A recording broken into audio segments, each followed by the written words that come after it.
প্রাণপ্রিয় শিক্ষার্থীরা আসসালামু আলাইকুম। এইচএসসি 26 এবং 27 বছরের শিক্ষার্থীরা, সো দ্রুত জয়েন হয়ে যাও। আজকে আমরা চমৎকার একটি টপিক পড়তে যাচ্ছি, যেই টপিকটার অনেক কনফিউশন থাকে। ঠিক আছে, যেমন আমরা এখানে এমসিকিউ সলভ করতে গেলে একটা ভয় থাকে যে আসলে এখানে এক্স্যাক্টলি আমি এমসিকিউটা সলভ করতে পারবো কি পারবো না। যেমন এখানে কনফিউশন কাজ করে, যেমন ধরো উত্তোলনের উপরে চুক্তির অবর্তমান আমরা জানি 0% হারে সুদ ধার্য করা হয়, কিন্তু ঋণের উপর আবার 6% হারে সুদ ধার্য করা হয়। এই জন্য একটা ভয় কাজ করে। ঠিক আছে, তো আজকে আমরা ইনশাল্লাহ সকল কনফিউশন ক্লিয়ার করে আমরা হচ্ছে প্রিভিয়াস এর কিছু কোশ্চেন সলভ করব। ঠিক আছে, এবং এই চ্যাপ্টারটা এমনভাবে শিখবো যাতে করে তোমার বেসিকটা পুরোপুরি ক্লিয়ার হয়ে যায়, এবং বেসিক ক্লিয়ারের পাশাপাশি আমরা কোশ্চেন এক্সারসাইজ করব যাতে করে তুমি বোর্ড প্রশ্ন ইজিলি সলভ করতে পারো এবং তোমার মধ্যে একটা কনফিডেন্স চলে আসবে। ঠিক আছে, দ্রুত সবাই বন্ধুদেরকে মেনশন করে জানিয়ে দাও এবং ক্লাস যুক্ত করে দাও, এবং যারা যারা যুক্ত হয়েছে তারা একটু শেয়ার করে ডান লিখে দিই। ঠিক আছে, ক্লাসটি তোমার টাইমলাইনে রেখে দিলে তুমি যে কোনো সময় চাইলেই দেখতে পারবা। সো দ্রুত ভাইয়াপুরা প্রত্যেকেই যারা যারা যুক্ত হয়েছে সবাইকে স্বাগতম জানাচ্ছি। প্রত্যেকে হচ্ছে লাইভটি শেয়ার করে দিব, আর স্পেশালি সব কিছু ঠিকঠাক আছে কিনা আমাকে একটু জানাও। ঠিক আছে, এখানে মনে হচ্ছে সাউন্ডটা ঠিক আছে, আমি একটু শেয়ার করে দিচ্ছি গ্রুপগুলোতে, তোমরা কাইন্ডলি দ্রুত শেয়ার করে দাও। ওকে, আমার শেয়ারগুলো ডান, শেয়ার ডান, শেয়ার ডান। যদি হচ্ছে সব কিছু ঠিকঠাক থাকে তাহলে আমরা শুরু করতে পারি। আর একদম শুরু থেকে তোমাদের ক্লাসটা করতে হবে যাতে করে কনসেপ্টটা ক্লিয়ার হয়ে যায় পুরোপুরি। আর একটা কথা মনে রাখবা, যেহেতু হচ্ছে তোমাদের জানুয়ারি মাসের একদম প্রথম দিকেই, মানে প্রথম সপ্তাহে অনেক কলেজে টেস্ট পরীক্ষা হবে। ঠিক আছে, তার মানে তুমি যদি হচ্ছে এখন থেকে সিরিয়াস না হও তাহলে কিন্তু টেস্ট পরীক্ষা ভালো করতে পারবে না। আর এখন ওই আগের মতো ফাঁকিবাজি করে মুখস্থ করে ভালো করা পসিবল না। বেসিক ক্লিয়ার করতে হবে, কনসেপ্ট বুঝে হচ্ছে কি করতে হবে, ম্যাথ সলভ করতে হবে, এবং তুমি যাতে প্রিভিয়াস ইয়ারের প্রশ্নগুলো সলভ করতে পারো, যে কোনো টাইপের প্রশ্ন সলভ করতে পারো, এমনভাবে নিজেকে তৈরি করতে হবে। ঠিক আছে, তো দেখো সব কিছু ঠিকঠাক কিনা। যারা যারা যুক্ত হয়েছে সবাই কাইন্ডলি লাইভটি শেয়ার করে দাও, কাইন্ডলি লাইভটি শেয়ার করে একটু ডান লিখো ভাইয়াকে, দ্রুত দ্রুত লাইভটি শেয়ার করে ডান লিখে দাও। আমরা আজকে শিখবো অংশীদারি ব্যবসায়ের হিসাব নিকাশ। ঠিক আছে, একদম শুরুতে দেখো এই টপিকটা কিন্তু হচ্ছে তোমাদের ম্যানেজমেন্টও আছে, তার মানে ম্যানেজমেন্টে বেসিক যেই কোশ্চেনগুলো আসে এটাও আমরা ক্লিয়ার করে দিব। আর এই অ্যাকাউন্টিংয়ে যেই টাইপের কোশ্চেনগুলো বেশি আসে, এখানে হচ্ছে দেখবা থিওরি থেকে প্রশ্ন আসতেছে, ম্যাথ থেকেও প্রশ্ন আসতেছে, তার মানে দুইটাই আমাদের কি করতে হবে, ক্লিয়ার করতে হবে। ওকে, তো শুরু করতে যাচ্ছি। প্রথমেই দেখো, প্রথমে যদি আমি বলি অংশীদারি ব্যবসা, এটা হচ্ছে এমন একটি বিজনেস যেখানে হচ্ছে মূল ভিত্তিটাই হচ্ছে চুক্তি, মানে চুক্তি অনুসারে আমরা ব্যবসাটা পরিচালনা করব। বুঝতে পারছি, চুক্তিটা হচ্ছে কি মেইন। এখন চুক্তি যদি না থাকে সেক্ষেত্রে আমরা মুনাফা বন্টনটা যখন করব সেটা হচ্ছে সমান হারে। তো আমরা শুরুতেই একটু দেখব যে সদস্য সংখ্যা, এখানে সর্বনিম্ন 2 জন এবং সর্বোচ্চ হচ্ছে 20 জন। এটা হচ্ছে সদস্য সংখ্যা, এটা সাধারণ অংশীদারি ব্যবসায়ের ক্ষেত্রে। ঠিক আছে, সাধারণ অংশীদারি ব্যবসার ক্ষেত্রে যেমন সর্বনিম্ন হচ্ছে 2 জন এবং সর্বোচ্চ কত 20 জন, আর সর্বনিম্ন 2 জন সর্বোচ্চ হচ্ছে 10 জন। এটা হচ্ছে ব্যাংকিং অংশীদারি ব্যবসার ক্ষেত্রে, ব্যাংকিং অংশীদারি ব্যবসায়ের ক্ষেত্রে। এই দুটো পয়েন্ট একটু মনে রাখবো। ঠিক আছে, একদম বেসিক, এটা শেখাচ্ছে এই জন্যই কারণ অনেক সময় প্রশ্ন চলে আসে এইচএসসিতে। ঠিক আছে, পাশাপাশি দেখবা ম্যানেজমেন্টে এই প্রশ্নে আসবে যে অংশীদারি ব্যবসার মূল ভিত্তি কি, চুক্তি, চুক্তি কতভাবে হতে পারে। ঠিক আছে, এটা আসবে মাসের শুরুতে উত্তোলন সুদ কত, কত ধারা গুণ করতে হয় থাকলে, এই বিষয়গুলো নিয়ে আমরা আলোচনা করব। কিন্তু শুরুতে এতটুকু নোট করো, শুরুতে এতটুকু নোট করে ফেলো, এটা কেআইসিসির ক্লাস। হ্যাঁ, রফিক মিয়া আসসালামু আলাইকুম ভাইয়া। ওয়ালাইকুম আসসালাম। সো যারা যারা যুক্ত হয়েছে সবাই হচ্ছে ক্লাসটি শেয়ার করে দেবো, দ্রুত ফার্স্ট শেয়ার করে দাও। ওকে, এতটুকু নোট করো, এতটুকু যদি নোট করা হয় বলো যে ভাইয়া ডান, আমরা তাহলে সামনের দিকে যাব। ওকে,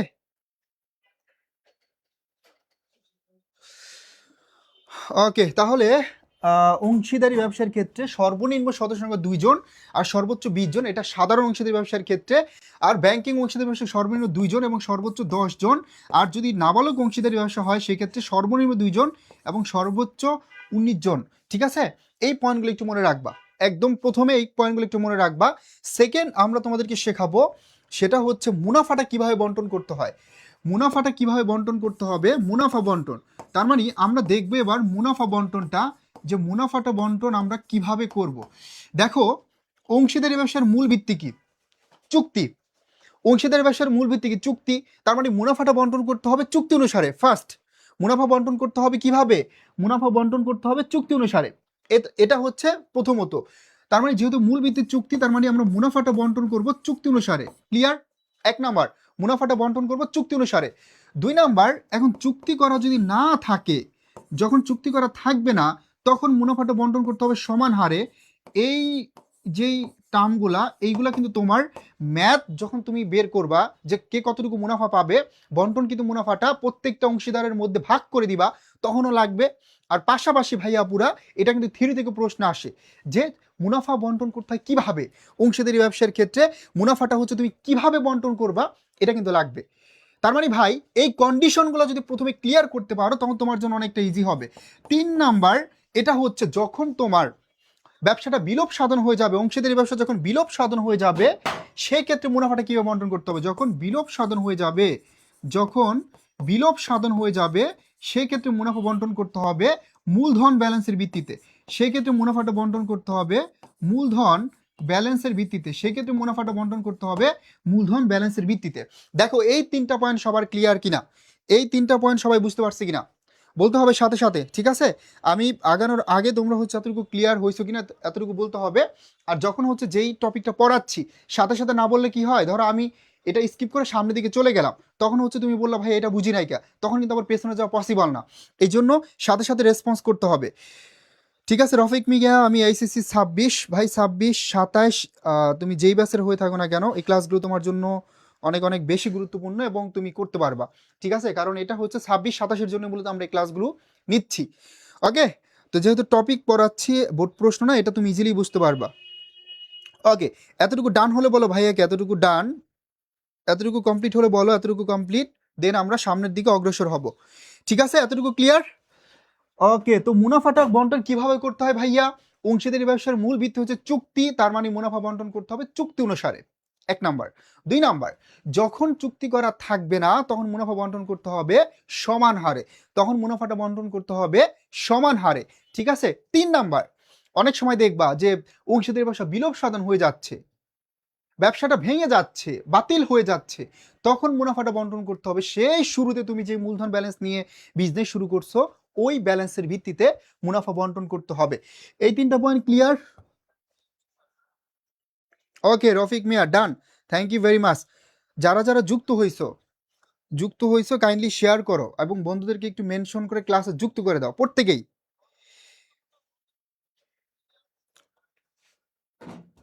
ওকে, ডান। এবার আমরা হচ্ছে দেখব 2টা পয়েন্ট, এই 2টা পয়েন্ট অনেক গুরুত্বপূর্ণ। একটা হচ্ছে চুক্তির অবর্তমানে, চুক্তির অবর্তমানে, এই চুক্তির অবর্তমানে কিভাবে চুক্তির অবর্তমানে ঋণের উপর কত পার্সেন্ট হারে সুদ ধার্য করতে পারবে, ঋণের উপর কত পার্সেন্ট হারে সুদ ধার্য করতে পারবে, ঋণের উপর কত পার্সেন্ট হারে সুদ ধার্য করতে পারবে বা সুদ দাবি করতে পারবে কত পার্সেন্ট হারে। চুক্তির অবর্তমানে যদি বলে তাহলে ভাইয়া হবে 6%। কত পার্সেন্ট? 6%। এটা হচ্ছে ঋণের উপরে, তার মানে চুক্তির অবর্তমানে ঋণের উপরে 6% হারে সুদ ধার্য করতে দাবি করতে পারবে। এখানে দেখো, বা ধার্য করতে পারবে, এখানে দেখো, এখানে তোমার ঋণের উপরে সুদ দেওয়া থাক বা না থাক ডাজেন্ট ম্যাটার ভাই, তুমি অবশ্যই 6% হারে সুদ ধার্য করবা। বাট এই পয়েন্টটা মনে রাখবা, সেটা হচ্ছে চুক্তির অবর্তমানে উত্তোলন উপরে, আমি এটা পুরোটা লিখে দিচ্ছি না যেহেতু এখানে লেখা আছে উপরেরটা, চুক্তির অবর্তমানে উত্তোলনের উপরে সুদ হবে, উত্তোলনের উপরে সুদ ধার্য করতে পারবে, উত্তোলনের উপরে সুদ ধার্য করতে হবে 0% হারে। এটা আমরা অনেকেই ভুল করি, maximum student, most of the student আমরা এটা ভুল করি যে চুক্তির অবর্তমানে আমরা জানি যে ঋণের উপরে ভাইয়া 6% হারে সুদ ধার্য করতে হয়, কিন্তু আমরা অনেক সময় ভুলে কি করি জানো, আমরা উত্তোলনের উপরে 6% হারে সুদ ধার্য করে দেই। কেন এই ভুলটা হয়? কারণ আমরা জানি যে উত্তোলনের সুদটা মূলত হচ্ছে তারিখ অনুসারে হয়ে থাকে, কিন্তু তারিখ যদি দেওয়া না থাকে সেই ক্ষেত্রে কি করা হয়, সেই ক্ষেত্রে হচ্ছে তোমার 6 মাসের সুদ ধার্য করতে হয়, এই জন্য আমাদের ভুলটা হয়ে থাকে। বুঝতে পারছো? তো এতটুকু ক্লিয়ার কিনা, এতটুকু ক্লিয়ার কিনা ভাইয়া পুরা বলো, ফার্স্ট বলো। তার মানে 2টা প্রশ্ন এখানে আমরা ক্লিয়ার করলাম। শাহিন যুক্ত হয়েছে আমাদের সাথে, কেমন আছেন? আলহামদুলিল্লাহ ভালো আছি শাহিন। ক্লাস যেহেতু শুরু হয়েছে ক্লাস করো, পরে কথা হবে, ঠিক আছে? এতটুকু আমরা নোট করে ফেলি, যেই পয়েন্টগুলো লিখে দিচ্ছি এগুলো কিন্তু খুবই ইম্পর্টেন্ট। এই পয়েন্টগুলো কমপ্লিট করতে পারলে ম্যাথ তোমার জন্য পানি পান্তা ভাত, ঠিক আছে? সেই জন্য এগুলো খুব ভালো করে শিখতে হবে। তো দেখো এতটুকু ক্লিয়ার কিনা, এতটুকু ক্লিয়ার কিনা ভাইয়া পুরা, এতটুকু ক্লিয়ার কিনা, এতটুকু বুঝতে পারছি কিনা বলো। এতটুকু ক্লিয়ার কিনা ভাইয়া পুরা দ্রুত জানাই। এতটুকু ক্লিয়ার হলে আমরা সামনের দিকে অগ্রসর হব, পরবর্তী প্রশ্নগুলো দেখব। ঠিক আছে, এতটুকু ক্লিয়ার হলে আমরা পরবর্তী প্রশ্নগুলো দেখব, এবং এই প্রশ্নগুলো কিন্তু তোমাদের জন্য ইম্পর্টেন্ট। Okay, thank you. ঠিক আছে, তাহলে আমরা এতটুকু শিখে ফেললাম যে চুক্তির অবর্তমানে ঋণের উপরে 6% হারে সুদ ধার্য করতে পারবে বা দাবি করতে পারবে, কিন্তু উত্তোলনের উপরে 6% না 0% হারে সুদ ধার্য করতে পারবে। এবার আমরা দেখবো ভাইয়া পুরা গুরুত্বপূর্ণ একটা পয়েন্ট, সেটা হচ্ছে উত্তোলনের সুদ। এই উত্তোলনের সুদ এটা তোমরা জানো 6% হারে ধার্য করতে হয়। কত পার্সেন্ট হারে? সরি, উত্তোলনের সুদটা হচ্ছে তারিখ অনুসারে ধার্য করতে হয়। তারিখ যদি দেওয়া না থাকে তাহলে অবশ্যই 6 মাসে ধার্য করতে হবে। তো এই উত্তোলনের সুদ এটা মনে রাখবা, প্রথম প্রায়োরিটি দিতে হবে আমাদের, প্রথম প্রায়োরিটি দিতে হবে তারিখ, প্রথম প্রায়োরিটি দিতে হবে উত্তোলনের সুদের ক্ষেত্রে তারিখ, এটাকে প্রায়োরিটি দিতে হবে। যদি তারিখ না থাকে, হ্যাঁ, যদি তারিখ না থাকে সেক্ষেত্রে আমরা উত্তোলনের সুদ ধার্য করব হচ্ছে কত পার্সেন্ট হারে? সেক্ষেত্রে আমরা 6 মাসের হারে উত্তোলনের সুদ ধার্য করব, পার্সেন্টেজ চলে আসবে না, এখানে মাসটা আসবে। সেকেন্ড, যদি মাসের শুরুতে থাকে, যদি মাসের শুরুতে থাকে ভাইয়া, মাসের শুরুতে যদি বলে উত্তোলনের সুদ, তাহলে হবে 6.5 দ্বারা গুণ করতে হবে। কত? 6.5। মাসের শুরুতে বলে 6.5। তারপরে মাসের যদি বলে মাঝামাঝি, মাঝামাঝি যদি বলে ভাইয়া পুরা, মাঝামাঝি বললে 6 দ্বারা গুণ করতে হবে। এবং যদি বলে মাসের শেষে, শেষে বললে হচ্ছে তোমার, শেষে বললে হচ্ছে 5.5 দ্বারা গুণ করতে হবে। এই তিনটা পয়েন্ট মনে রাখবা। তার মানে মাসের শুরুতে, মাঝামাঝি এবং শেষে। তার মানে মাসের শুরুতে যদি বলে, মাসের শুরুতে যদি বলে তাহলে হবে হচ্ছে 6.5। মাসের শুরুতে বলে 6.5 দ্বারা গুণ করতে হবে, মাঝামাঝি বললে 6 দ্বারা গুণ করতে হবে, শেষে থাকলে 5.5 দ্বারা গুণ করতে হবে। রুটিনে দেখলাম এখন বাংলা ক্লাস, এই এটা ফ্রি ক্লাস হচ্ছে, বোঝা উচিত তোমার। ওকে, আমরা যারা হচ্ছে লাইভটিতে রিয়াকশন দেই না এখনো, একটা লাভ রিয়েক্ট দিয়ে দাও দ্রুত। যারা যারা দেও নাই, একটা না দুটো, একসাথে কয়টা ক্লাস করব? ওরে ক্লাস করতে করতে কি টায়ার্ড নাকি? একটা করে, যেখানে একটা করো, দুইটা তো করতে পারবে না, দুইটা পসিবল না। তো এতটুকু ক্লিয়ার কিনা? দেখো, এগুলো আমরা সব শর্টকাট ট্রিক্সে শিখবো, তবে অ্যাডমিশন এখন না, এখন একদম বেসিক কি করতে হবে, একদম বেসিক পাকাপোক্ত করে ফেলতে হবে। ঠিক আছে, কারণ বেসিক ক্লিয়ার না করলে ভাইয়া তোমার কিন্তু অনেক প্রবলেম ফেস করতে হবে। বর্তমানে কিন্তু ওই আগের মতো সময় নাই যে তুমি মুখস্থ করবা আর ধুমধারাক্কা হচ্ছে কোশ্চেন হুবু রিপিট হবে আনসার করবে, এরকম না। এখন সব চেঞ্জ করে দিচ্ছে, কোশ্চেন হইতেছে এখন কনসেপচুয়াল। ঠিক আছে, তার মানে বুঝে বুঝে পড়তে হবে। তারপর একটু শর্টকাট ট্রিক্স বলে দিচ্ছি, সেটা হচ্ছে মাসের শুরুতে, মাসের মাঝামাঝি এবং মাসের শেষে যদি শুরুতে হয় তাহলে 6.5 মনে রাখবা। বড় ভাই, হ্যাঁ, একটা ফ্যামিলিতে বড় ভাই সবার বড়, তার মানে বড় ভাই 6.5। মাসের হচ্ছে যদি বলে শুরুতে 6.5, মাঝামাঝি যদি বলে তাহলে হচ্ছে 6, এবং যদি বলে মাসের শেষে তাহলে হবে 5.5। তাহলে কি হবে? তাহলে হবে 5.5। ঠিক আছে, বড় ভাই, মেজো ভাই, ছোট ভাই, এটা মনে রাখবা। এবং এখানে আরও ট্রিক্স আছে যেগুলো আমরা ইনশাল্লাহ পরবর্তী দেখাবো, এখন দেখাচ্ছি না। ঠিক আছে, এগুলো কিভাবে বের করে। তারপর যদি বলে 2 মাস অন্তর ভাইয়া পুরা 2 মাস অন্তর, এই 2 মাস অন্তর বললে গুণ করতে হবে 2.5 দ্বারা। কত দ্বারা? 2.5। যদি বলে 3 মাস অন্তর, 3 মাস অন্তর বললে, 3 মাস অন্তর যদি বলে তাহলে 1.5 দ্বারা গুণ করতে হবে। এগুলা কিভাবে ক্যালকুলেশন করে যদি প্রশ্ন আসে? মনে করো 2 মাস অন্তর, তাহলে 6 2 কত? 12। 6 থেকে 1 মাইনাস করে দেবে, যেহেতু অন্তর বলছে, উত্তোলন সবসময় অর্ধেক হয়, তাহলে 2.5। 3 4 12, তাহলে 4 থেকে 1 মাইনাস করবা, থাকে তো 3, 3-এর অর্ধেক করে দিলে 1.5। ঠিক আছে, আপাতত এতটুকু মুখস্থ করে ফেলো, এগুলো বোঝার দরকার নাই, এগুলো ইনশাল্লাহ আমরা পরবর্তীতে একদম A to Z ক্লিয়ার করে দিব। এতটুকু ক্লিয়ার কিনা? তাহলে আমরা এখানে পেলাম যদি মাসের শুরুতে হয় তাহলে 6.5, মাঝামাঝি হলে 6, এবং শেষ হলে 5.5। 2 যদি বলে যে 2 মাস অন্তর, ঠিক আছে, 2 মাস অন্তর যদি বলে তাহলে 2.5, আর যদি বলে 3 মাস অন্তর তাহলে 1.5। এতটুকু, এতটুকু বুঝতে পারছি? এতটুকু ক্লিয়ার ভাইয়া পুরা? বলো, গট ইট? ক্লিয়ার? এতটুকু ক্লিয়ার? এতটুকু ক্লিয়ার? দ্রুত বলতে হবে, দ্রুত বলতে হবে। এতটুকু clear?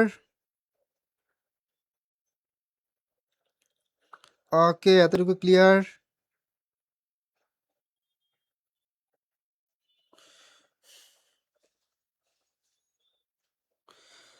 Okay, thank you very much. আপাতত আর আমরা কনসেপ্ট ক্লিয়ার করবো না আজকের ক্লাসে, আমরা প্রিভিয়াসের কিছু প্রশ্ন সলভ করবো এবং নেক্সট ক্লাসে তোমাদেরকে দেখাই দিব, প্রবলেম নাই। আমরা যখন একটা টপিক কমপ্লিট করব তার আগে বেসিক যেই কনসেপ্টগুলো ক্লিয়ার করা দরকার ততটুকু আমি মোটামুটি ক্লিয়ার করছি, এবং কোশ্চেন সলভ করতে গিয়ে আমরা একটা এমসিকিউ সলভ করবো, ওই এমসিকিউর সাথে যত ইনফরমেশন আছে, রিলেটেড যত ইনফরমেশন আছে সবগুলো আমরা ট্রাই করব দেখানোর। প্রথমেই দেখো, এগুলো একদম বেসিক প্রশ্ন, যদিও আমি এত ইজি প্রশ্ন কখনোই সলভ করাই না, তো আজকে একটু সহজ সহজ কোয়েশ্চেন সলভ করাই তোমাদেরকে। বিশেষ করে আমি হচ্ছে অ্যাডমিশন একাডেমিক দুইটা টাইপের প্রশ্নে রাখি, যাতে তুমি অ্যাডভান্স লেভেলের কিছু কমপ্লেক্স ম্যাথ যদি সলভ করো সেক্ষেত্রে তোমার কাছে বোর্ড প্রশ্ন পানির মতো সহজ হবে, ঠিক আছে, এই জন্য আর কি। ওকে, তো আমরা প্রথমেই দেখি, এখানে বলছে অংশীদারি ব্যবসার মূল ভিত্তি কি। অংশীদারি ব্যবসার মূল ভিত্তি কি, যেটা আমরা শুরুতে আলোচনা করছি ভাইয়া, এই অংশীদারি ব্যবসার মূল ভিত্তি হচ্ছে চুক্তি। কি বলতো, অংশীদারি ব্যবসার মূল ভিত্তি হচ্ছে চুক্তি, ঠিক আছে, অংশীদারি ব্যবসার মূল ভিত্তি হচ্ছে চুক্তি, ক্লিয়ার। অংশীদারি ব্যবসার মূল ভিত্তি হচ্ছে চুক্তি, এই তো সুলতানা চৌধুরী আনসার করতেছি, হ্যাঁ করছি, থ্যাংক ইউ ভেরি মাচ। বাকি যারা আছে ভাই, ক্লাসে আসলে কোনো লাভ নাই, নিজে যদি একটু চেষ্টা না করো কোনো লাভ নাই, ক্লাস করে লাভ কি, নিজের চেষ্টা করতে হবে। ক্লাস ওপেন করে রাখলাম, ঘুম দিতেছি, মনে করি আরামে শুয়ে শুয়ে ক্লাস দেখতেছি, আলটিমেটলি কোনো কোনো কোনো লাভ নাই, ঠিক আছে।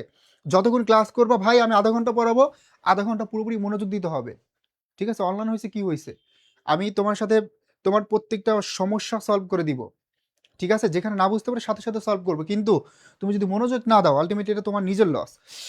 ওকে, okay sir, Sultana Chowdhury answer করছো, রফিক মিয়া আনসার করছো, বাকি যারা আছে তারা কি ঘুমাচ্ছি? এই কোশ্চেনগুলো কিন্তু নিজেদের পারার কথা, কারণ অলরেডি কনসেপ্ট ক্লিয়ার হয়েছে, তাই না? ওকে, থ্যাংক ইউ ভেরি মাচ যারা যারা আনসার করছে। আর যারা হচ্ছে পারি নাই তাদের উদ্দেশ্যে আবারও বলতেছি, অংশীদারি ব্যবসার মূল ভিত্তি হচ্ছে চুক্তি, আর চুক্তি অনুসারে মুনাফাটা বন্টন করা হয়। এই চুক্তি করা হয় তিন ভাবে, কত ভাবে? এই চুক্তিটা তিন ভাবে করা হয়, চুক্তি মূলত হচ্ছে তিন ভাবে করা হয়, চুক্তি মূলত তিন ভাবে করা হয়, হ্যাঁ। একটা হচ্ছে মৌখিক, মৌখিক চুক্তি, একটা হচ্ছে লিখিত চুক্তি, একটা হচ্ছে লিখিত চুক্তি, মৌখিক চুক্তি, লিখিত চুক্তি, তারপর 3 নাম্বার এটা হচ্ছে কি নিবন্ধিত। এখন এইগুলোর মধ্যে সবচেয়ে গুরুত্বপূর্ণ হচ্ছে এটা লিখিত চুক্তিটা, এটা সবচেয়ে গুরুত্বপূর্ণ, ঠিক আছে, কারণ এটাই সবচেয়ে ইফেক্টিভ, কারণ হচ্ছে মৌখিক চুক্তির কোনো দাম নাই। ওকে, জাহিদুল আলম লিখছো স্যার খ নাম্বার, হ্যাঁ থ্যাংক ইউ থ্যাংক ইউ। এই যে বাকি যারা আছি সবাই একটু ট্রাই করি, তার মানে মূল ভিত্তি যেহেতু চুক্তি, তাহলে মুনাফাটা বন্টন করতে হবে চুক্তি অনুসারে, গট ইট।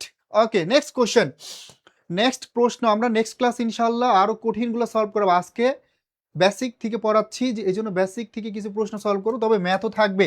শুরু করো। 2 নাম্বার, এখানে বলছে অংশীদারি ব্যবসার সর্বনিম্ন সদস্য সংখ্যা কত। শুরুতে ক্লিয়ার করছি, অংশীদারি ব্যবসার ক্ষেত্রে সর্বনিম্ন সদস্য সংখ্যা হচ্ছে ভাইয়া 2 জন। সর্বনিম্ন কতজন বলো তো? সর্বনিম্ন সদস্য সংখ্যা, সর্বনিম্ন হচ্ছে 2 জন, সদস্য সংখ্যা সর্বনিম্ন হচ্ছে 2 জন, আর সর্বোচ্চ কতজন? সর্বোচ্চ হচ্ছে 20 জন, সর্বোচ্চ হচ্ছে 20 জন। যদি ব্যাংকিং, এটা হচ্ছে সাধারণ অংশীদারি ব্যবসা, এটা হচ্ছে সাধারণ অংশীদারি ব্যবসার ক্ষেত্রে, সাধারণ অংশীদারি ব্যবসার ক্ষেত্রে যদি অংশীদারি ব্যবসাটা ব্যাংকিং হয়, যদি হয় ব্যাংকিং অংশীদারি ব্যবসা, তাহলে সর্বনিম্ন 2 জন এবং সর্বোচ্চ হচ্ছে কতজন? 10 জন।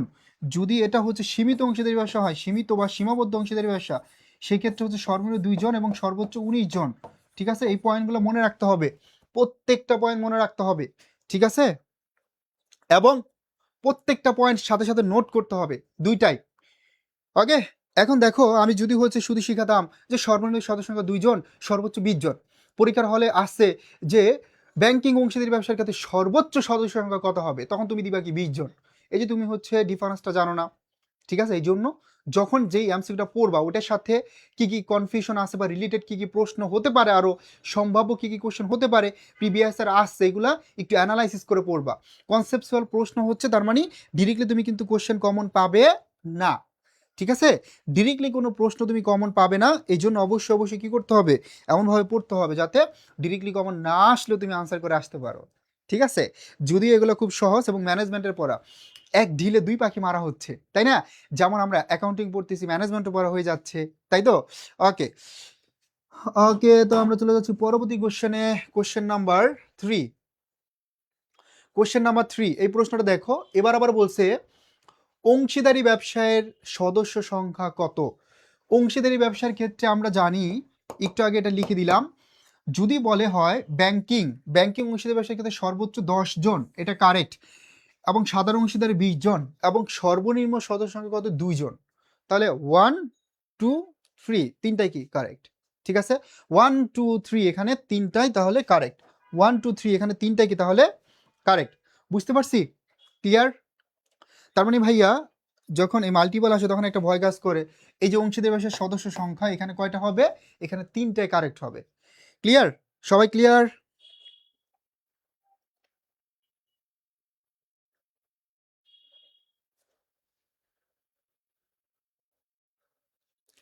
সবাই ক্লিয়ার?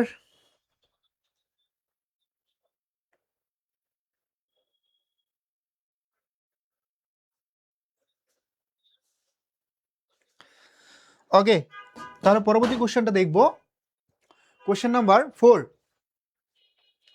এই প্রশ্নটা দেখো, অংশীদারি ব্যবসার দায় কেমন? ভাইয়া আমরা জানি যে অংশীদারি ব্যবসার ক্ষেত্রে দায়টা হচ্ছে অসীম, সীমাহীন, যেটার কোনো শেষ নেই।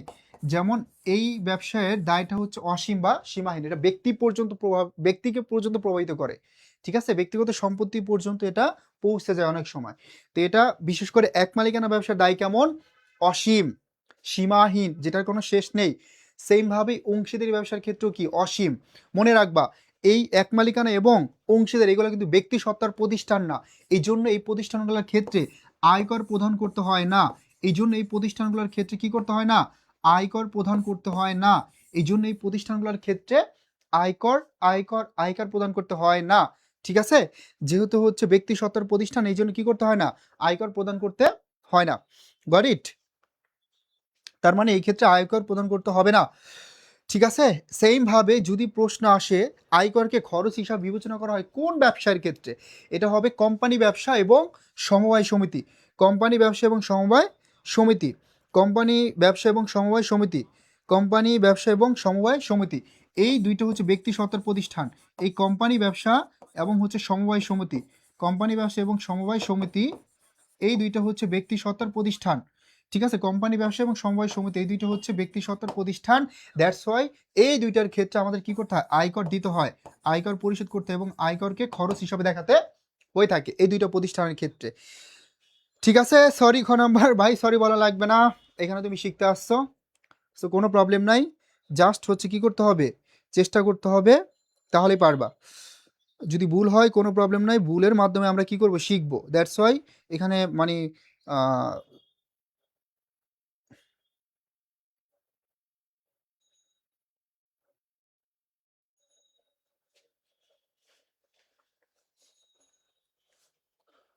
চেষ্টা করতেছো, এটাই অনেক।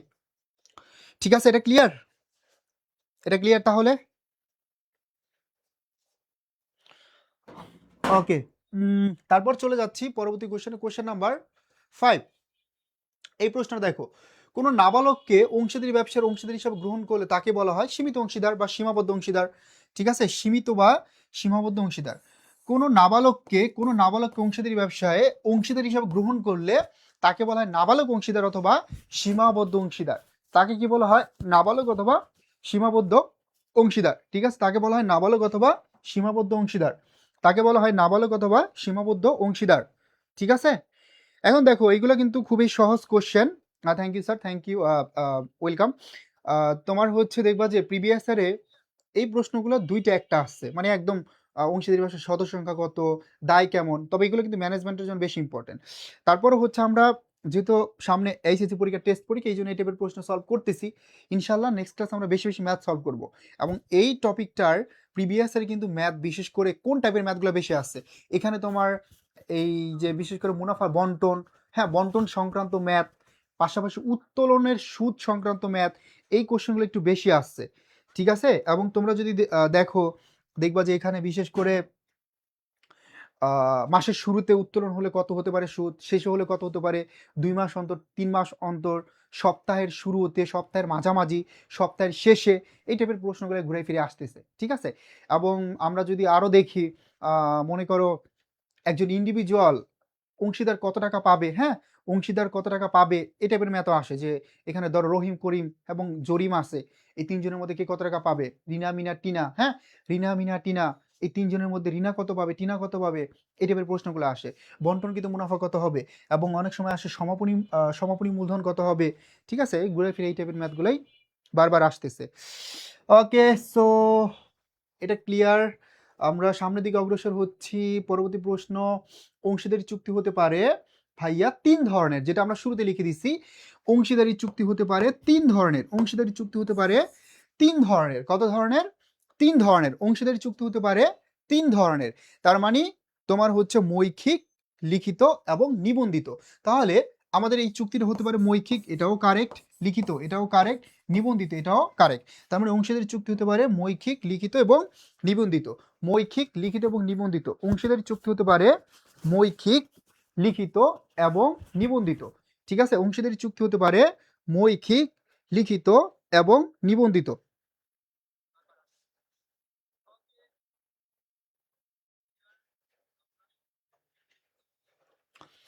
মৌখিক, লিখিত এবং নিবন্ধিত। ঠিক আছে, ক্লিয়ার? এই সুলতানা চৌধুরী বুঝতে পারছি। জাহিদুল আলম, শাহিন, শাহিন কিন্তু ভালোই আনসার করতেছে, রেসপন্স ভালো করতেছে। ঠিক আছে, ও মনে হয় আজকে ফার্স্ট টাইম ক্লাস করতেছে, তারপরে ভালোই রেসপন্স করতেছে। Jabir Bin Shafiq, D number, yes, thank you very much, thank you. Okay, তাহলে আমরা পেয়ে গেলাম অংশীদারি চুক্তি হতে পারে 3 ধরনের। একটা ছিল মৌখিক, একটা ছিল লিখিত, একটা ছিল নিবন্ধিত। তাহলে এই 3 ধরনের চুক্তি হতে পারে। তারপরে আমরা দেখব, এই যে দেখো, এই প্রশ্নটা আমি চাই সবাই আনসার করবা। আর সুলতানা চৌধুরী বা শাহিন যারাই আছে, দেখি এই প্রশ্নটা ভুল করলে একদম মার দিব, মায়ের। ঠিক আছে, দেখি এটা কে কে আনসার করতে পারি। বুঝতে পারছি ভাইয়া, সুজাই, সুজাই না সুজানা, এই প্রশ্নটা সবার কারেক্ট করা লাগবে। দেখি যে ভুল করবা তার জন্য স্পেশাল পানিশমেন্ট আছে। ঠিক আছে, এটা শুরুতে কনসেপ্ট ক্লিয়ার করছি, এবং এই কনফিউশনগুলোতে আমরা কনফিউশন ফেস করি, এই জন্য এটা আমি ভালো করে ক্লিয়ার করছি। ঠিক আছে, সো আনসার করো, চুক্তির অবর্তমানে মূলধনের উপর কত পার্সেন্ট হারে সুদ ধার্য করতে হয়? চুক্তির অবর্তমানে মূলধনের উপর কত পার্সেন্ট হারে সুদ ধার্য করতে হয়? প্রত্যেকে আনসার করবা, প্রত্যেকে আনসার করবা, প্রত্যেকে আনসার করবা। সবাই ট্রাই করো।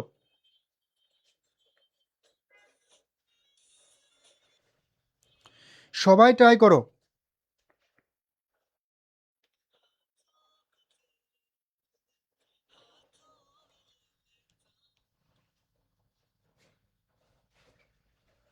সবাই আনসার করি, এটা তোমাদের দিয়ে সলভ করাচ্ছি আমি। দেখি প্রথম থেকে কি বুঝলাম। সাথে হচ্ছে সুজানা বা সুজাই বললাম, আনসার করছে ডি নাম্বার। শফিক আনসার করছে গ নাম্বার। সুলতানা চৌধুরী ক নাম্বার। সুলতানা মাইর দা হয় মায়ের। এই বুঝলা, এতটুকুই বুঝলা। 3টা জিনিস চুক্তির অবর্তমানে, এই যে চুক্তির অবর্তমানে, দেখো এই বিষয়টা আমি অনেকবার ক্লিয়ার করছি, তোমরা কিন্তু ম্যাথও ভুল করবা। চুক্তির অবর্তমানে ঋণ, এই 3টা আনসার করবে এখন তোমাদের, মানে এটা পানিশমেন্ট হিসাবে এখন হচ্ছে 3টা কোশ্চেনের আনসার দিতে হবে। বলো, চুক্তির অবর্তমানে ঋণের উপর কত পার্সেন্ট হারে সুদ ধার্য করতে হয়, উত্তোলনের উপর কত পার্সেন্ট হারে সুদ ধার্য করতে হয়, এবং সর্বশেষ মূলধনের উপর কত পার্সেন্ট হারে সুদ ধার্য করতে হবে। আনসার করো এবার। 3টা পানিশমেন্ট হিসাবে এখন 3টা আনসার করবা। 3টা পানিশমেন্ট তোমাদের, এই 3টা আনসার করতে হবে। এই যে দীপিয়া আনসার করছো, আর দীপিয়া তো লেট করে জয়েন করছো কেন? ক্লাস তো শেষ হয়ে যাবে একটু পরেই, প্রথম দিকে ক্লাসটি করবা। তার মানে এখানে এবার 3টা আনসার করে একসাথে, যে চুক্তির অবর্তমানে ঋণের উপর কত পার্সেন্ট হারে সুদ ধার্য করতে হবে, উত্তরের উপর কত, মূলধনের উপর কত। 3টা একসাথে আনসার করো, ইনশাল্লাহ কনফিউশন ক্লিয়ার হবে। একসাথে আনসার করো, তাহলে কনফিউশন ক্লিয়ার হবে। ঠিক আছে, একসাথে ট্রাই করো। একজনও কারেক্ট আনসার দিতে পারো নাই, ট্রাই করো, ট্রাই ফাস্ট, সবাই চেষ্টা করি।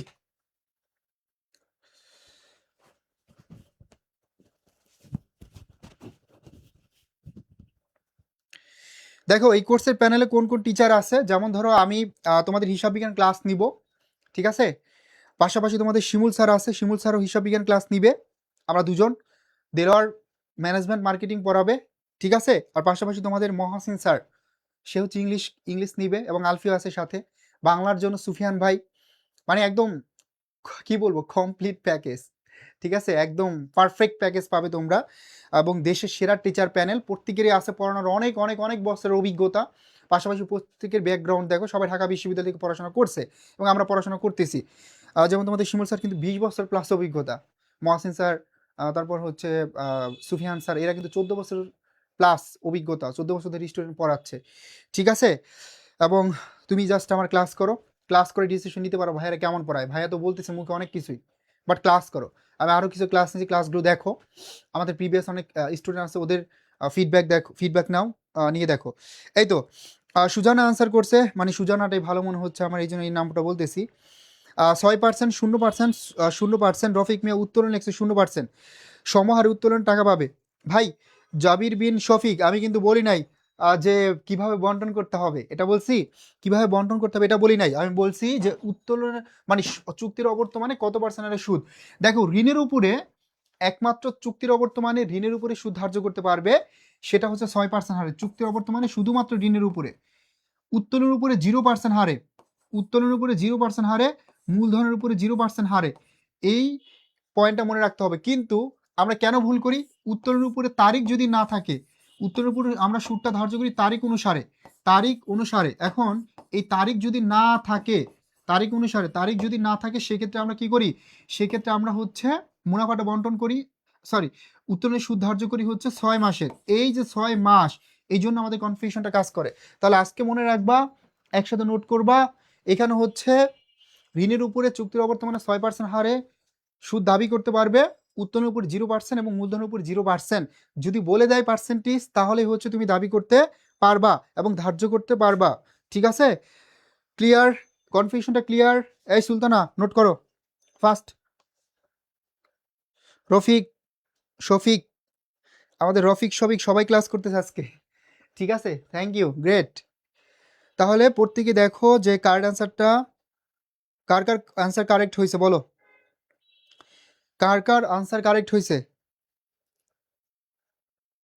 তিনটে একসাথে নোট করো, নোট যদি ডান হয় তাহলে বলো ভাইয়া নোট ডান, তাহলে পরবর্তী কোশ্চেনটা আমরা সলভ করব।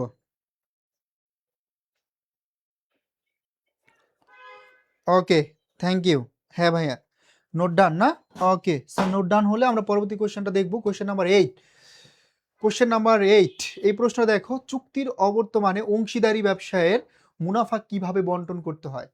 মুনাফা বন্টনটা শুরুতে নোট করে দিছে, একদম সুন্দর করে নোট করে দিছি। যারা যারা প্রথম দিকে ক্লাসটি দেখি নাই তারা হচ্ছে দেখে নিব।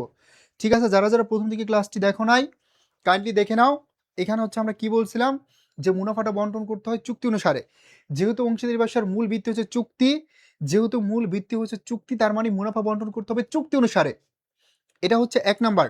2 নাম্বার, যদি চুক্তি করা না থাকে তাহলে মুনাফা বন্টন করতে হবে সমান হারে। ঠিক আছে, তাহলে মুনাফা বন্টন করতে হবে সমান হারে। এবং সর্বশেষ ছিল যে ভাইয়া, যদি অংশীদারি ব্যবসা বিলোপ সাধন হয়, সেক্ষেত্রে মুনাফাটা বন্টন করতে হবে মূলধন ব্যালেন্সের ভিত্তিতে। আমি যেহেতু সুন্দর করে নোটগুলা লিখে দিছি, বিস্তারিত আলোচনা করছি, এই জন্য আর এখন ডিসকাস করব না ডিটেলস। ঠিক আছে, তো আমাকে বলো যে যখন চুক্তি করা থাকবে না, যখন চুক্তি করা থাকবে না, যখন চুক্তি করা থাকবে না, এই চুক্তির অবর্তমানে কিভাবে মুনাফা বন্টন করতে হবে। যখন চুক্তি করা থাকবে না, এই চুক্তির অবর্তমানে মুনাফা কিভাবে বন্টন করতে হবে। জাহিদ বলো, জাহিদ জাবের বলো, কিভাবে মুনাফা বন্টন করতে হবে। আগে যে হচ্ছে কোশ্চেন করছিল ভাই টিচার প্যানেলে কে কে থাকবে, তুমি যদি আরো কিছু জানার থাকে বিস্তারিত আমাকে নক দিও, আমি আমার আইডিটা দিয়ে দিচ্ছি।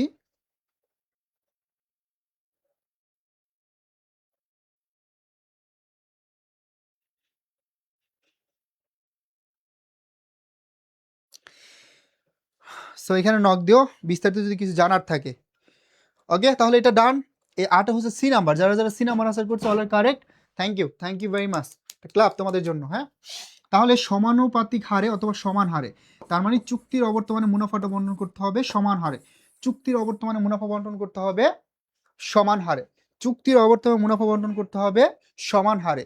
আর যখন হচ্ছে ব্যবসাটা বিলোপ সাধন হয়ে যাবে, তখন হচ্ছে মুনাফা বন্টন করতে হবে মূলধন ব্যালেন্সের ভিত্তিতে। ওকে, তারপরে দেখো কোন চুক্তির কোনো ভিত্তি নাই ভাইয়া, চুক্তি হলেই তো হবে না, তুমি মুখে চুক্তি করলা, পরবর্তীতে তুমি কি করলা, বাটপারি করলা, এমন হতে পারে না। এমন হতে পারে না। এই জন্য মৌখিক চুক্তির কোনো কি নাই, ভ্যালু নাই, কোনো ভরসা নাই। ঠিক আছে, তুমি বিজনেস শুরু করছো, চুক্তি করছো মুখে, কয়েকদিন পর দেখবা যে দ্বন্দ্ব লেগে গেছে, ঝামেলা লেগে গেছে। হ্যাঁ, তখন হচ্ছে কি করবা? এই জন্য তোমার অবশ্যই মৌখিক চুক্তি করা যাবে না। তো বলছে কোন চুক্তির কোনো ভিত্তি নাই ভাইয়া, কোন চুক্তির কোনো ভিত্তি নাই, কোনো ভ্যালু নাই। এখানে হবে কি অলিখিত চুক্তি, অলিখিত অথবা মৌখিক। এই অলিখিত অথবা মৌখিক এই চুক্তির কোনো ভ্যালু নাই, এই চুক্তির কোনো ভরসা নাই, এই চুক্তির কোনো দাম নাই। এই জন্য সবচেয়ে ইম্পর্টেন্ট যেটা, সেটা হচ্ছে কি বলতো, সেটা হচ্ছে তোমার কি চুক্তি, সেটা হচ্ছে লিখিত চুক্তি ভাই। লিখিত চুক্তি এটা সবচেয়ে গুরুত্বপূর্ণ এবং এটা সবচেয়ে ভালো। ঠিক আছে, প্রতিষ্ঠানের জন্য যখন তুমি বিজনেস করবা, পার্টনারশিপ বিজনেস যেহেতু মূল ভিত্তিটা চুক্তি, ভাই চুক্তিটা অবশ্যই কি পাকাপোক্ত হতে হবে, এমন হতে হবে যাতে করে হচ্ছে তুমি যখন বিজনেস শুরু হয়ে যাবে, হ্যাঁ, বা যখন ব্যবসাটা শুরু করবা, যখন তুমি লাভ করবা, তখন যাতে মুনাফা বন্টন করতে গিয়ে কোনো ঝামেলা না হয়। ঠিক আছে, মুনাফা নিতে গিয়ে তখন যাতে কোনো ঝামেলা না হয়, এটাই। ওকে, তাহলে সবাই পারতেছি, ভালো লাগতেছে, কিন্তু স্টুডেন্ট খুবই কম। রেসপন্স না করলে ফ্রি ক্লাস বন্ধ করে দিব। ঠিক আছে, যেমন ধরো 14 তারিখ পর্যন্ত ক্লাস হওয়ার কথা, আজকে কয় তারিখ? আজকে 9 তারিখ। তো আমরা কিন্তু হচ্ছে এই ক্লাসগুলো দিচ্ছি তোমাদেরকে ফ্রিতে, যাতে করে তোমরা তোমাদের প্রিপারেশনটা গুছাতে পারো, কিছু টপিক রিভিশন হয়ে যায় যারা পারি, আর যারা একদমই হচ্ছে প্রিপারেশন শুরু করে নাই, তারাও যাতে প্রিপারেশনটা শুরু করতে পারো, এটাই আমাদের উদ্দেশ্য। আর যারা গ্রাম অঞ্চলে ভালো টিচার কাছে পড়তে পারি না, তাদের জন্য তো আরও ভালো একটা অপরচুনিটি। তারপর দেখো, অংশীদারি কারবারের অংশীদারদের লাভ ক্ষতি বন্টনের হার উল্লেখ না থাকলে লাভ ক্ষতি কিভাবে বন্টন করতে হবে? চমৎকার একটি প্রশ্ন। এই প্রশ্নে বলছে অংশীদারি কারবারের অংশীদারদের লাভ ক্ষতি বন্টনের হার উল্লেখ না থাকলে সেক্ষেত্রে লাভ ক্ষতি বন্টন করতে হবে কিভাবে? এটা তোমরা আনসার করো, আমি একটা প্রশ্ন লিখে দিচ্ছি, এই প্রশ্নটা সবাই সলভ করবা। এটা আগে আনসার করো, এটা আগে আনসার করো, রিটেন অর রেজিস্টার। জাহিদুল বলছে আমার বন্ধু করে, গ্রেট, থ্যাংক ইউ।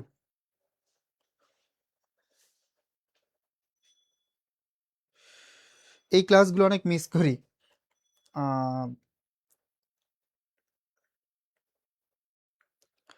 তার মানে সুমে একটা সুমু হচ্ছে আমাদের আগের স্টুডেন্ট। তো আমাদের এমন অনেক অনেক অনেক শিক্ষার্থী আছে, অনেকে হচ্ছে পাবলিক জ্ঞান হয়ে গেছে, কেউ রাজশাহী বিশ্ববিদ্যালয়, বরিশাল, জগন্নাথ, জাহাঙ্গীরনগর বিশ্ববিদ্যালয়, ঢাকা বিশ্ববিদ্যালয়, চট্টগ্রাম বিশ্ববিদ্যালয়, বিউপি, প্রত্যেকটা ইউনিভার্সিটিতে আমাদের শিক্ষার্থী আছে। ঠিক আছে, তোমরাও ক্লাস করো কয়েকদিন পর, যেমন এই বছর অ্যাডমিশন টেস্ট হচ্ছে, আর সি ইউনিটের পরীক্ষা হয়ে গেলে 6 তারিখে, আবার 13 তারিখ হচ্ছে বি ইউনিটের পরীক্ষা, এবং তোমরা দেখবে যে কয়েক মাস পর, 5 থেকে 6 মাস পর তোমাদের অ্যাডমিশন টেস্ট হবে। আর পাবলিক জ্ঞান হতে হলে এখন থেকে কিন্তু পড়াশোনা করতে হবে। ঠিক আছে, তো আজকে আমরা এখানে শেষ করে দেব ক্লাসটি। তার আগে যদি হচ্ছে কারো কোনো প্রশ্ন থাকে কোর্স নিয়ে, করতে পারো। আর আমি একটা কোশ্চেন লিখে দিই এখানে, দেখি, যেহেতু তো সব থিওরি থেকে পড়ালাম, এবং নেক্সট ক্লাসে আমরা ইনশাল্লাহ কোশ্চেন হচ্ছে নতুন করে ম্যাথ প্র্যাকটিস করাবো অনেকগুলা। তারপরে একটা কোশ্চেন তোমরা সলভ করো, উত্তোলনের পরিমাণ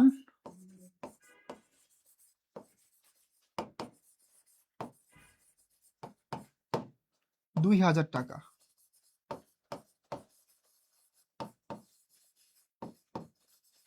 বিস্তারিত লিখলাম না, মাসের শেষে উত্তোলনের পরিমাণ কত হবে? মাসের শেষে উত্তোলনের সুদের পরিমাণ কত হবে?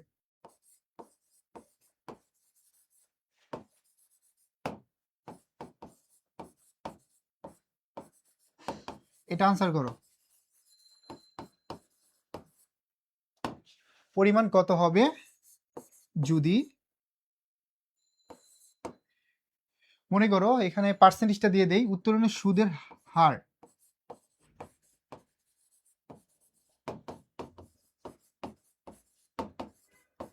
সুদের হার 5%, সুদের হারটাও লিখে দিলাম 5%। তাহলে বলো কত হবে? কত হবে?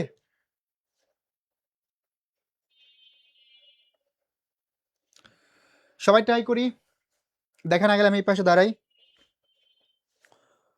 এটা তোমাদের জন্য এক্সট্রা একটা প্রশ্ন, যেহেতু হচ্ছে কনসেপ্ট ক্লিয়ার করে দিছি আমি অলরেডি, হোপফুলি সবাই আনসার করতে পারবা। যে মাসের শেষে হলে কি 5.5 দ্বারা গুণ করতে হয়, মাঝামাঝি হলে 6, এবং শুরুতে হলে 6.5 দ্বারা গুণ করতে হয়। তো দেখি কে কে কার আনসার বের করতে পারো, সবাই ট্রাই করি। সবাই ট্রাই করি ভাইয়া পুরা।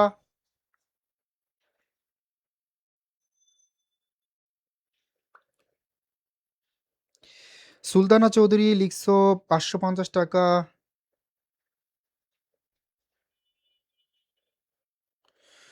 সুজয় আনসার করছো নো স্যার। কি নো স্যার?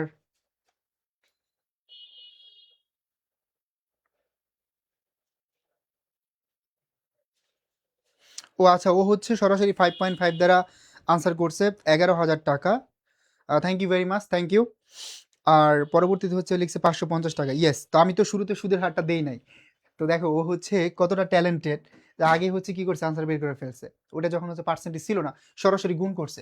তেমন অনেক প্রশ্ন আছে প্রিভিয়াস এর বোর্ড প্রশ্ন সরাসরি, ওইগুলো আমরা সলভ করব। তো দেখো এখানে উত্তরের পরিমাণ আছে 2,000 টাকা। কত টাকা আছে বলো তো? 2,000 টাকা। তার মানে 2,000 টাকা, এবং এখানে দেখো পার্সেন্টেজ কত, 5%। এই 5% করলে আমার কত টাকা আসে? দুইটা শূন্য কেটে দেই, 100 টাকা। কত আছে? 100 টাকা। এখন যদি বলে মাসের শুরুতে, আমি সবগুলো বের করে দিচ্ছি, তোমরা ট্রাই করো, সুজানা ট্রাই করো, হ্যাঁ। শুরুতে কত হবে, মাঝামাঝি কত হবে, তিনটাই বের করো। মাঝামাঝি কত হবে এবং শেষে কত হবে, 2 মাস অন্তর কত হবে, 3 মাস অন্তর কত হবে, সবগুলো বের করো।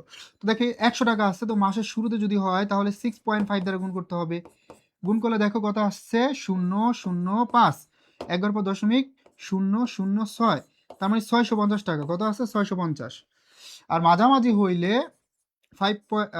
6 দ্বারা গুণ করতে হবে, 6 দ্বারা গুণ করলে 600 টাকা।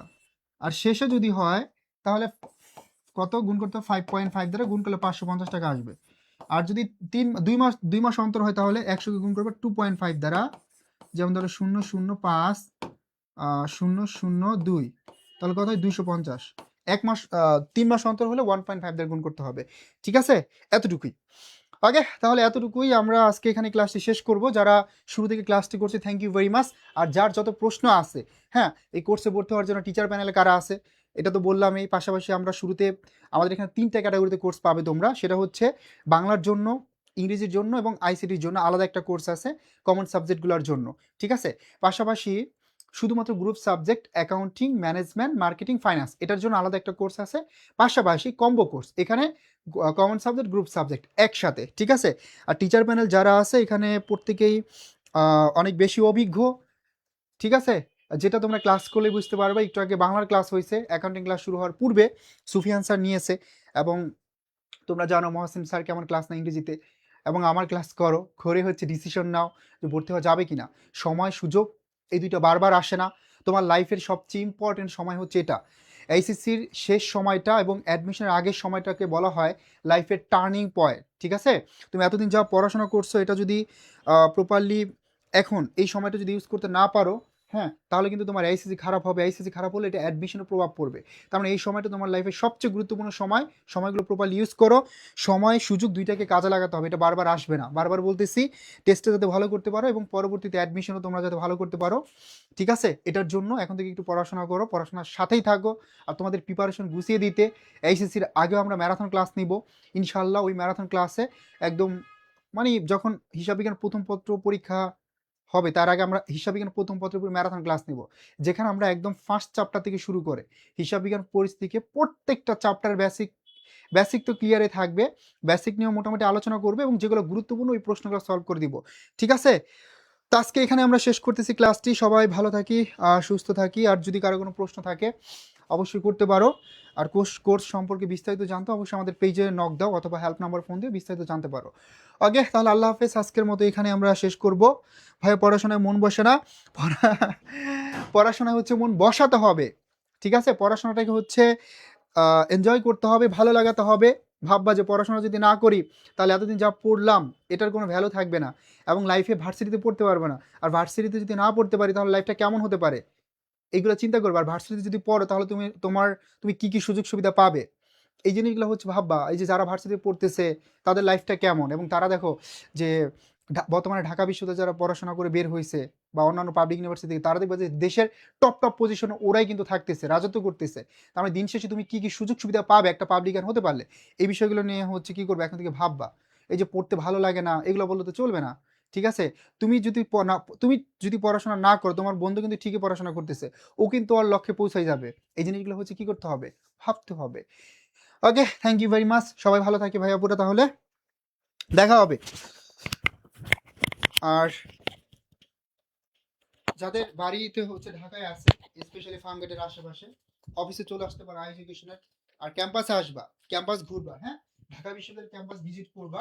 ওইটা দেখলে দেখবা যে ভালো লাগবে, পড়তে ইচ্ছে করবে, যেটা আমার পড়তে হবে। হুম, এই বিষয়গুলো যদি হচ্ছে তুমি বাস্তবে দেখো তখন দেখবা যে অনেক বেশি ভালো লাগবে। সুজাই, এটা ডাক নাও। ওকে, সুজাই সুজাই বলবো, সমস্যা নাই। রেগুলার ক্লাস করি, হ্যাঁ। আর আমি 4টা ক্লাস নিয়েছি, 4টা ক্লাস তোমরা পেজে দেখবা সবাই শুরু থেকে। ইনশাল্লাহ অনেক কিছু শেখার আছে, ব্যবস্থাপনা হিসাব বিজ্ঞান এই টপিকটা পড়াইছে, আর অংশীদারি ভাষার এই ক্লাসটা নিলাম। ঠিক আছে, thank you very much, thank you.